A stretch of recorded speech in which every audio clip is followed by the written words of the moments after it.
Fl-isem tal-Missier, tal-Iben, tal-Ispiritu Santu, il-grazzja ta' Sidna Ġesu Kristu, l-imħabba tal-Alla, u l-għadha fl-Ispiritu Santu tkun magħkom il-koll. Iltqajna hawnhekk fejn illum qegħdin niċċelebraw Marija Omna fil-ġurnata tas-Sibt. Ejjew tolbu l-interċessjoni tagħha sabiex bħal dik l-arma li aħna nisimgħu illum nagħtu kollox il-Alla.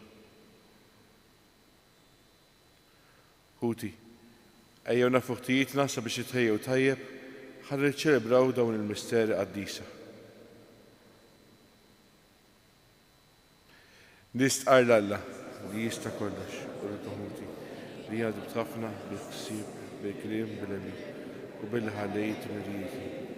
ħtija tiegħi, bel-bar tiegħi. Għalhekk nitlob l-qazza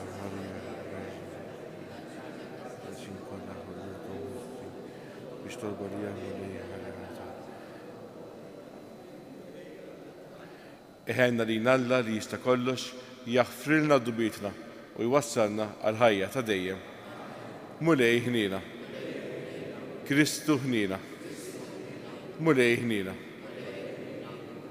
Nitolbu. Alla, Inta milt lil-Om ibnek l-Aziz, Om u għajnuna tal-poplu Nisrani, għatina li ngħixu dejjem taħt il-ħarsin tagħha u li Kristja tiegħek ikollha lena taslim bla tmiem. Bibnek Ġesu Kristu Sidna li hu Alla u miegħek jgħixu jsalta flimkien mal-Ispiritu Santu għal dejjem ta' dejjem. Ħarri mill-ktieb ta' Tobit.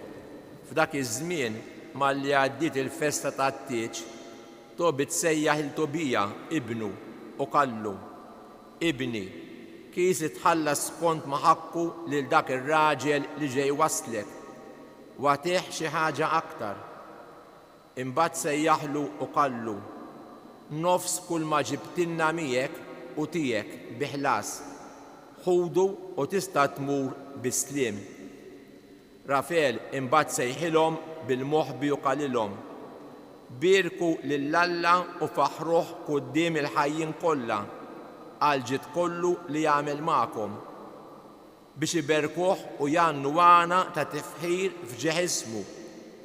Xandru mal-bnedmin kollha kull ma għamel Alla wa toħġieħ u titnikrux biex tfaħruh. Tajjeb li wieħed iżomm moħħbi is-sigriet tas-Sultan, iżda unur li wieħed ifaħħar u jxandar l-opri ta' Alla. Għamlu t-tajjeb u ma jilħaqkom ebda deni.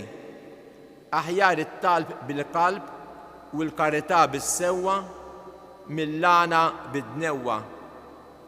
Aħjar tagħti l-karità milli taħżen id-deb. Il-karità teħilsek mill-mewt u tnatfek minn kull dnub. Dawk li jagħmlu l-karità jintlew bil-ħajja. Dawk li jagħmlu d-dnub u l-inġustizzja huma l-edewwa tagħhom infushom. Irrid ngħidilkom is-sewwa kollu u ma naħbilkom xejn. Diġà rraftkom, tajjeb li wieħed iżomm moħħbi s-sigriet tas-Sultan, iżda unur li wieħed ixandar l-opri ta' Alla. U issa meta int u Sara kontu titolbu, jien kont inwassal it-talb tagħkom quddiem il-Majestà tal-Mulej u nfakru fih. Meta kont titfen il-mejtin, kont nagħmel l-istess. Meta int ma katx taħsibha darbtejn biex tqum, tħalli l-ikel u tmur tkeffen il-mejjed, jien kont nibgħut biex inġarbek.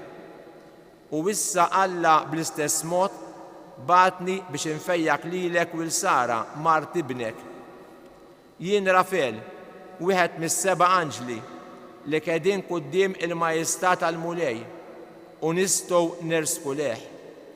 Issa birku l-Mulej fuq l-art, faħru l-Alla, jintiela għand minn batni, ikdbu kull ma ġralkom, kif qalek ola il-fuq.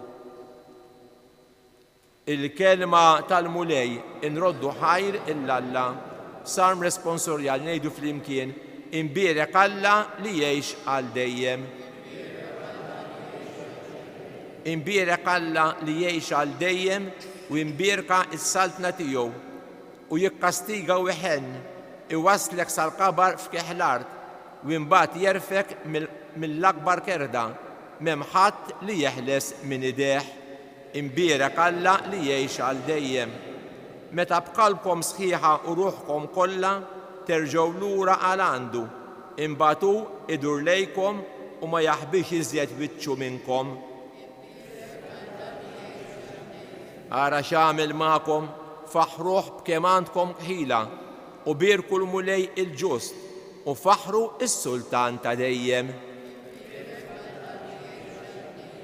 Infaħru jien fl-art l-eżilju tiegħi u nur il-qawwa u l-qobor tiegħu lil ġens midneb. Erġgħu lura għal għandu midinbin u għamlu l-ġustizzja qudiemu. Min jaf jilkaħkomx u jħenx għalikom? Imbierek Alla li jgħix għal dejjem. Jekk iġobkom ikumu bil-wieqfa. Alleluja, Alleluja, Alleluja.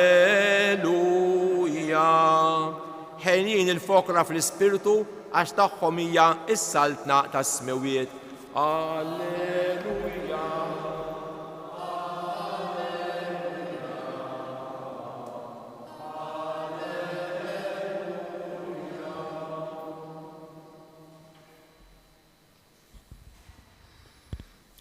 Il-mulej magħkom. Qari mill-Evanġelu skont San Mark. F'dak iż-żmien Ġesu u jgħallem lin-nies fit-tempju qalilhom: iftħu għajnejkom il-kittiba li jħobbu jduru mat-toroq bil-biesi twal jixtiequ min isermilhom fil-pjaċezz u fis-sinagogi joqogħdu fis-siġġijiet ta' quddiem u fil-postijiet ewlenin fil-pranzijiet iberbqu ġid ir-romol u mbagħad għal wiċċ in-nies idumu ħafna jitolbu. Dawn jieħdu kundanna aktar ibsa. Kien qiegħed bis-swid it-teżor, iħares u jara xi flus jitfgħu in-nies fit-teżor. Bosta onja bdew jitfgħu ħafna. Resqet waħda armla fqira u tefed biex tgħin żgħar, jiġifieri xi ftit ċenteżmi. U sejjaħ id-dixxipli tiegħu qalilhom: taħsew ngħidilkom li din l-armla fqira tefgħet iktar minn dawk kollha li tefgħu fit-teżor, għax dawk kollha tefgħu miż-żejjed tagħhom. Imma hi fil-faqar tagħha tefgħet kull ma kellha, dak kollu li kellha biex tgħix.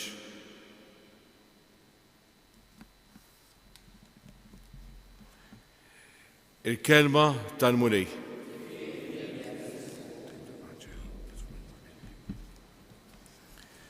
Dan il-Vanġelu li għandna llum huwa Vanġelu verament sabiħ. Personalment inħoss li Ġesu li qiegħed jagħmel l-istedina llum. Dik l-armla ma kellha xejn u tat kull ma kellha. Kultant aħna fil-faqar tagħna bit-lubijiet, bit-jufijiet tagħna aħna wkoll ikunu bħal l-armla, nies li forsi ftit għandna x'nagħtu. Imma l-mulej qiegħed jistedinna illi nagħtu kollox lilu. Illum qed inħoss li Ġesu jistidha lili u jgħidli f'dak il-mumenti kollha tal-ħajja tiegħek, fil-mumenti tiegħek fejn tkun, fil-familja, ma tax-xogħol, fir-rutina tal-ħajja, ejjew nagħtu kollox il-mulej. Ejjew nagħtu kollox il-mulej. Kif? Ġesu jgħidilna kif, iktar kmieni f'dan il-Vanġelu, permezz tal-imħabba. L-ewwel nett l-imħabba lilu li nduru għalih u nitolbuh ikun magħna u permezz tal-imħabba lejn il-proxmu. U kif se nsibu s-saħħa nagħmlu dan? Permezz tal-Ewkaristija li ħaniklu issa. Dan l-Ewkaristija li ħanirċievu il-ġisem u d-dem ta' Kristu li taħħal festa s-namlu għada, nsibu s-sosten sabiex nagħtu kollox lil mulej. ikun infaħħar Ġesu Kristu.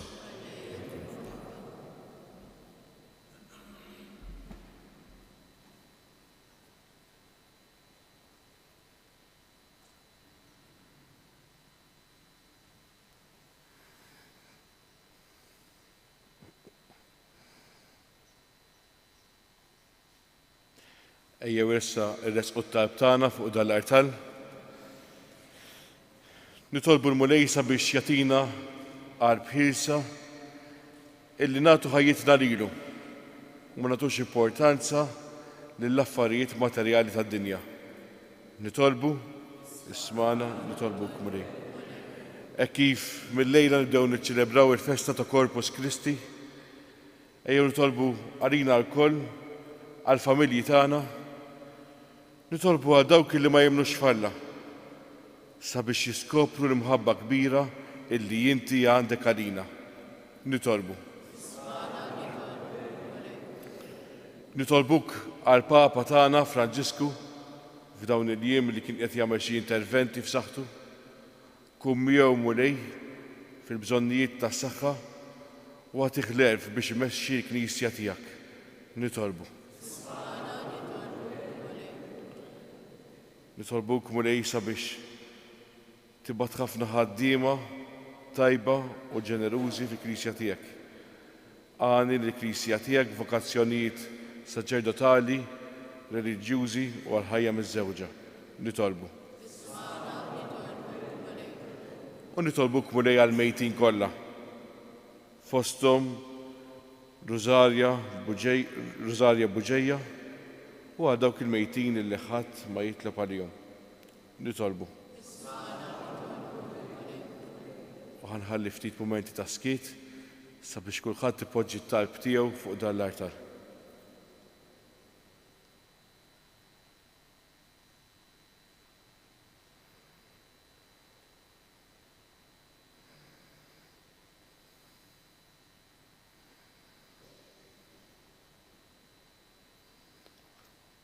Mulej aħna nafu li inti tisma' it-talb fil-fond tal-qalb tagħna.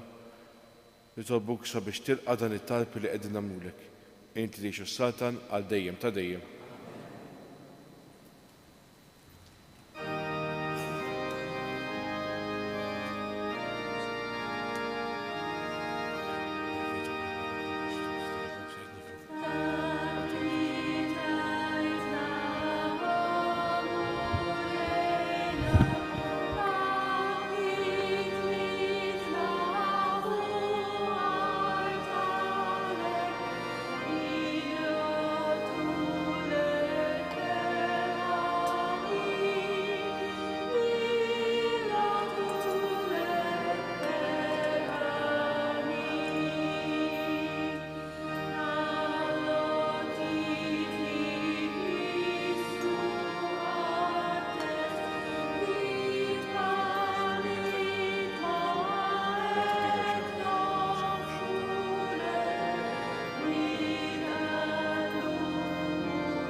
Itolbu ħuti biex is-sagrifiċċju tiegħu tagħkom ikun jogħġob il-Alla l-Missier li jista' kollox.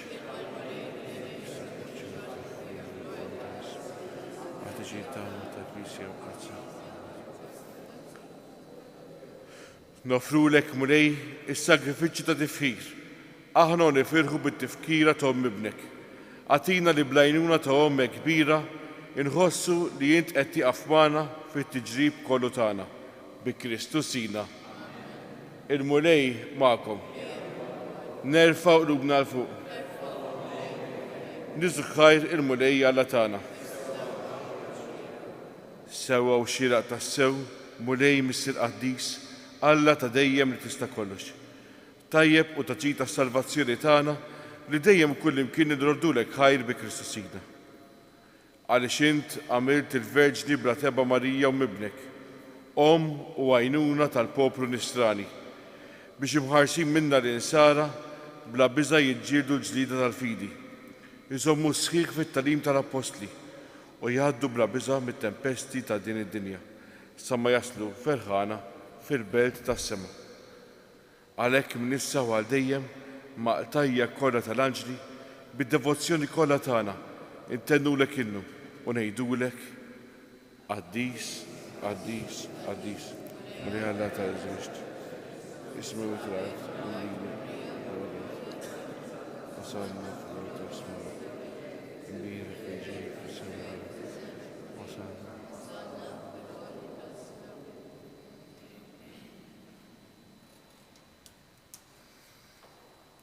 Qaddis ta' sewent mulej inti lajn ta' kull qudusija qaddes għalhekk nitolbuk dawn l-offerti bil-barka tal-Ispiritu tiegħek biex isiru għalina il-ġisem u d-dem ta' Sina Ġesu Kristu. Li meta kien se jingħata biex milajħibati ħal ħobs, raħt il-ħaj, qasam, tali d-disċipli tiegħu qal. Ħudu u kulu il-kol minn dan, għax dan huwa ġismi li jingħata għalikom.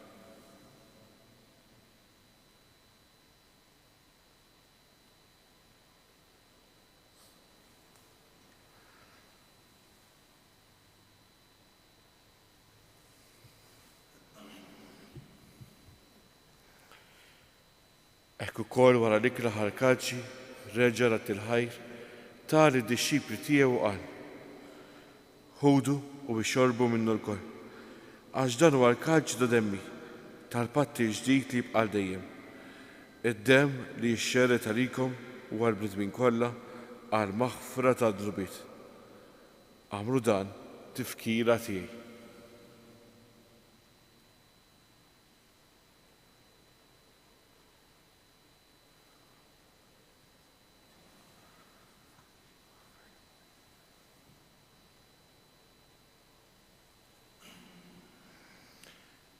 Dan u l-misteru tal-fidi.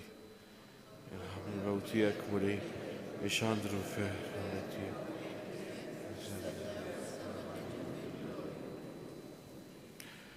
Għalek aħna u namlu dan b'tifkira tal-mewt u l-qawmin ta' Sina Ġesu Kristu, nofrulek munej il-ħobs tal-ħajja u l-kaġ tas-salvazzjoni. U rrodulek ħajra xoġbok tilqana hawn qudiemek biex naqduk.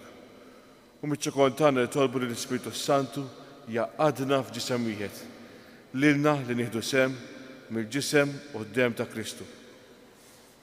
Ftakar mulej fi Knisja tiegħek imxerda mad-dinja kollha. Wettaq fl-imħabba flimkien mal-Papa Franġisku, mal-Isqof tagħna Anton u mal-Ministri tiegħek kollha.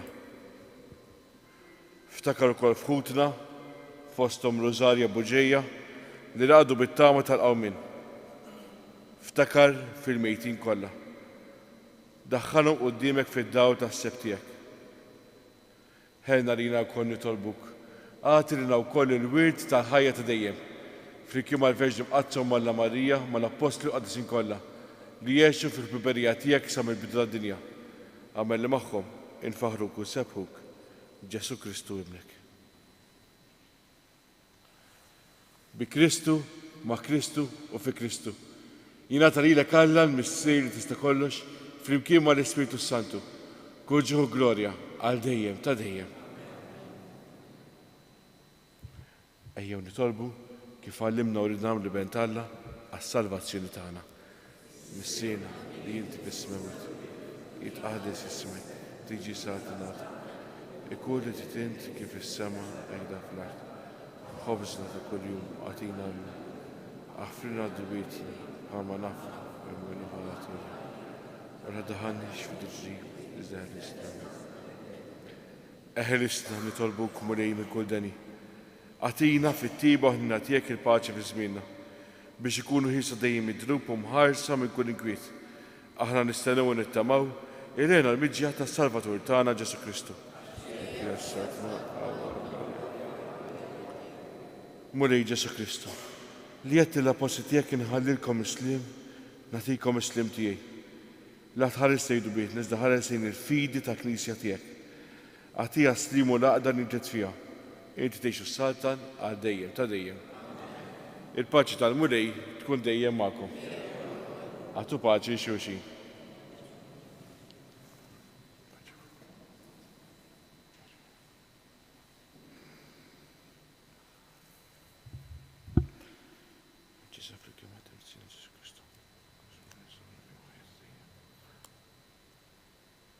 ħaruf talla, titreħħi d-dubiet tad-dinja.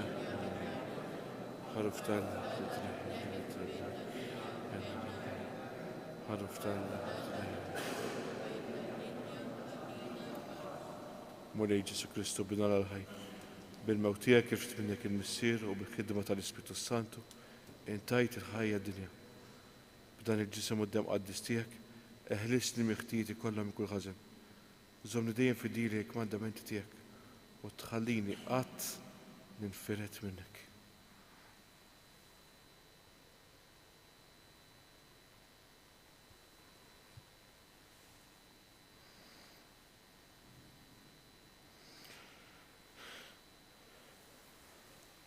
Danu l-ħaruf talla. Danu li jneħħi d-drubit tad-dinja. Ħelin dawk li huma mistiedna għall-ikla tal-ħaruf.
Gloria al Missier u lill-Iben u lill-Ispiritu Santu.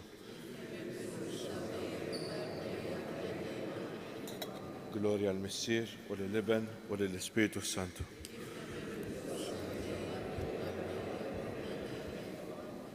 Gloria al Missier u lill-Iben u lill-Ispiritu Santu.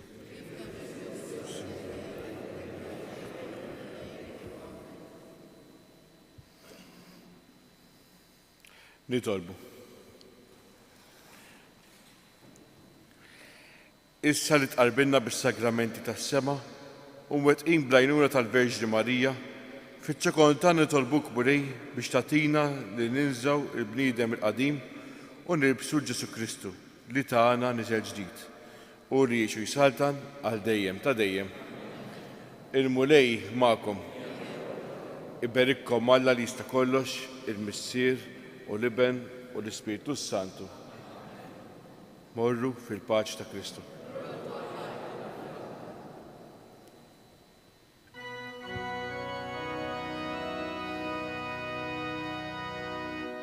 Madonna